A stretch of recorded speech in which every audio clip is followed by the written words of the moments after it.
शेतीच्या जुन्या रस्त्याच्या वादातून तरुण शेतकऱ्याची हत्या. सोयगाव शहरातील खळबळजनक घटना. शहरातील जुन्या रस्त्याच्या वादातून दोघांनी कोयत्याने सपासप वार करून तरुण शेतकऱ्याची हत्या तर महिला शेतकऱ्याला गंभीर जखमी केल्याची घटना शनिवारी सायंकाळी घडली. या प्रकरणी सोयगाव पोलीस ठाण्यात पिता व पुत्राविरुद्ध खुनाचा गुन्हा दाखल करण्यात आला आहे.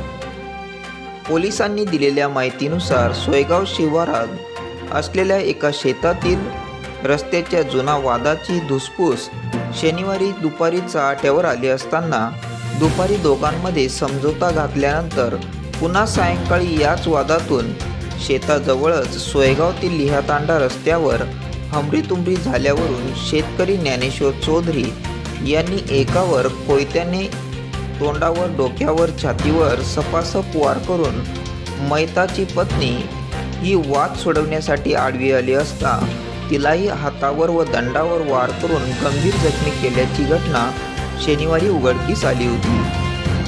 सुनील आनंदा चौधरी वय वर्ष 43 असे कोयत्याच्या वारमध्ये हत्या झालेल्या शेतकऱ्याचे नाव असून त्याचा उपचारादरम्यान जळगावला घेऊन जात असताना रस्त्यातच मृत्यू झाला आहे.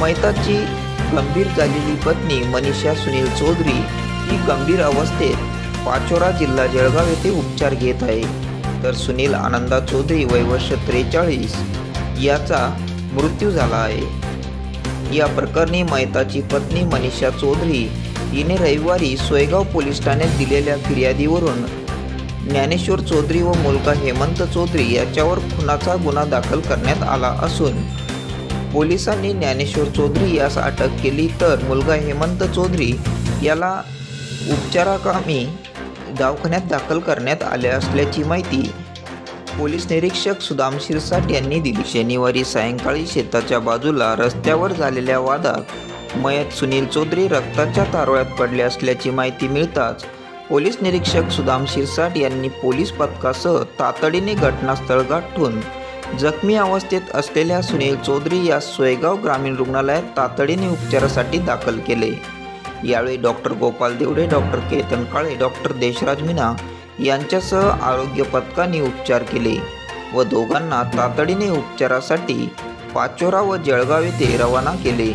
परंतु मयत सुनील चौधरी यांचा शनिवारी रात्री उशिरा जळगाव वैद्यकीय सूत्रांकडून सुनील चौधरी यांचा मृत्यू झाल्याचा अहवाल प्राप्त होताच या प्रकरणात पिता पुत्राविरुद्ध सोयगाव पोलीस ठाण्यात खुनाचा गुन्हा नोंद करण्यात आला आहे. उपविभागीय पोलीस अधिकारी विजय मराठे शनिवारपासून सोयगाव येथे तळ ठोकून आहे. घटनेमुळे सोयगाव पोलीस ठाणे परिसरात तणाव निर्माण झाला होता. संतप्त नातेवाईकांचा पोलिसांवर रोष.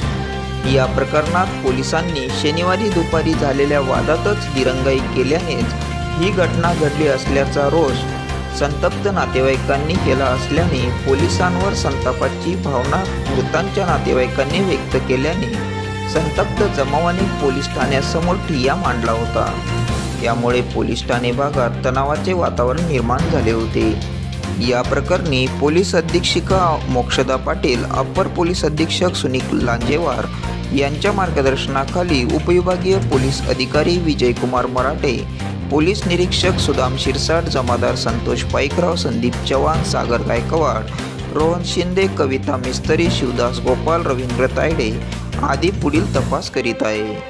मृत सुनीलच्या पश्चात आई, एक भाऊ, एक बहीण, पत्नी आणि 2 मुले असा परिवार आहे. स्टेटमेंटवरून 307 दाखल करण्यात आला. त्यानंतर त्यातला जखमी मयत झाल्यानंतर माहिती मिळाल्याने आज सकाळी कलमवार केल्यानंतर सदर गुन्ह्यात तपास माननीय एसडीपीओ साहेब हे स्वतः करते. आरोपीला कोणत्याही प्रकारे सहकार्य होणार नाही. त्याला कायदेशीर कारवाई करूनच त्याला आतमध्ये टाकू आणि कायद्यात आमच्या कोणत्याही कागदात कलमात आमच्याकडून हलगर्जी याच्यात होणार नाही. आणि त्याचा मुलगा पोस्टे सोयगाव हद्दीत आपल्याकडे 76/21 क्रमांक कलम 307 अन्वये काल गुन्हा दाखल झाला होता. त्यात नमूद इसम आज रोजी मयत झाल्यामुळे व तशी MLC आपल्याला मिळाल्यामुळे आज त्याच्यात कलम 302 भादवीची वाढ करण्यात आलेली आहे. नमूद गुन्ह्यातील एक आरोपी आपण ताब्यात घेतला असून दुसऱ्या आरोपीचा उपचार चालू असल्यामुळे त्याला अटक करण्यात आली. महाराष्ट्र लाईव्ह न्यूजसाठी ब्युरो चीफ सोयगाव, औरंगाबाद.